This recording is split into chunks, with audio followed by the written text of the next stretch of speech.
Donny Cates and Martin Coccolo unleash the Hulk's rage as Iron Man arrives to settle his score with Hulk, but can Bruce Banner stop the monstrous alter ego before something terrible happens to his friends?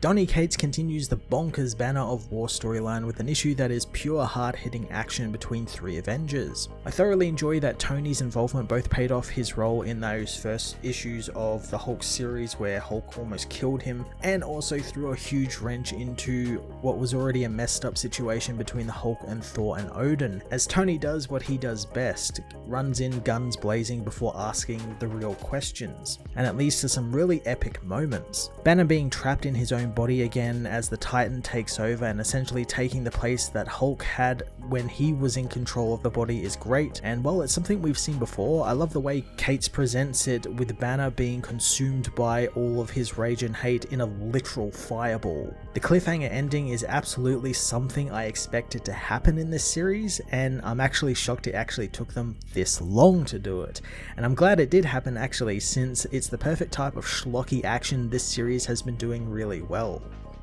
Martin Coccolo again delivers more blockbuster action set pieces, this time involving Iron Man's big celestial armor and Hulk doing what he does best to Iron Man armors, which is just rip them to shreds. The final pages were where the real magic happens, with a huge gamma bomb exploding, and Martin's colors and framing do the scale of the scene real justice. It just looks fantastic and terrifying at the same time. Hulk issue 7 was another really fun, chaotic and action heavy issue that delivered on some of the schlocky plot points I assumed we'd see in a story involving Hulk fighting Thor. I'm going to give this issue a 9 out of 10.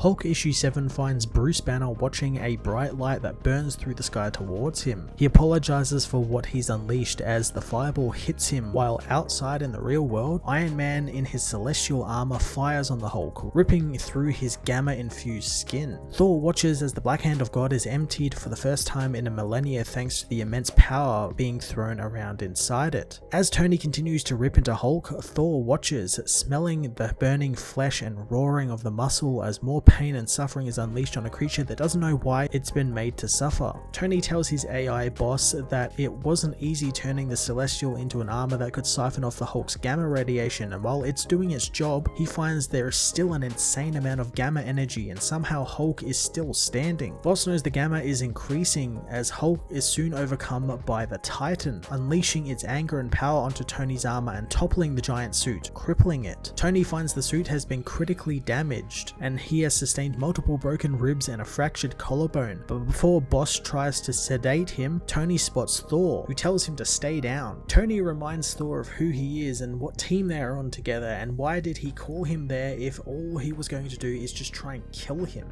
Thor says that it was his hammer reacting poorly to the Hulk, confusing Tony since he thought he killed the Blue Lightning lady inside his hammer. Odin demands that Thor tell him that he is inside his hammer, but Thor will only say that he has been erratic for some time now, but Tony must trust him since they have never faced anything like this before and they may need to kill Banner. Hulk suddenly jumps onto Thor, smashing him into the armor as Tony tries to power it back up. Banner tries to tell Tony that Hulk doesn't understand what is happening and he still thinks he's in the engine room and inside a simulation and doesn't know any of this is real, knowing that he's not holding back because of that. Iron Man blasts the Hulk with his missiles and repulsors, but Hulk rips the gauntlets apart as Thor lets Odin loose again, sending the hammer right at Hulk, who grabs the hammer, but thanks to its immense weight and enchantments in Odin, he slams hard into the ground with Odin on top of him, demanding to see Banner. Hulk, however, blasts Odin apart with his eye lasers, shocking Tony since he didn't know Hulk could do that. Boss says that Mjolnir has the Hulk pinned, but he's being very unrelenting as Thor notes how his rage is burning the very ground they are on. Tony gets some readings that tell him the rage isn't the thing that's burning everything, it's a hell of a lot of gamma radiation. He tells Thor to get out of there quick as the All-Father races to retrieve Mjolnir and his father, who knows he can still get through to Banner. Hulk demands to be let free, unleashing the built-up gamma in a huge explosion that rips the Black Hand of God in half and casts blasted out into space. In the aftermath, Tony ejects from his armor, finding that the Celestial shielded him from the irradiation of the gamma bomb. But it wasn't just one bomb that exploded, as the Hulk unleashed the force of 3,000 gamma bombs. Tony wants to know what would happen if some human was caught in the blast and if it would turn them into a Hulk, but Boss says it wouldn't create a Hulk, it would just atomize them, but if a god was caught in it, it would transform them. Tony soon learns that the hard way as he discovers that Thor has been turned into a Hulk, rushing Tony and attacking him.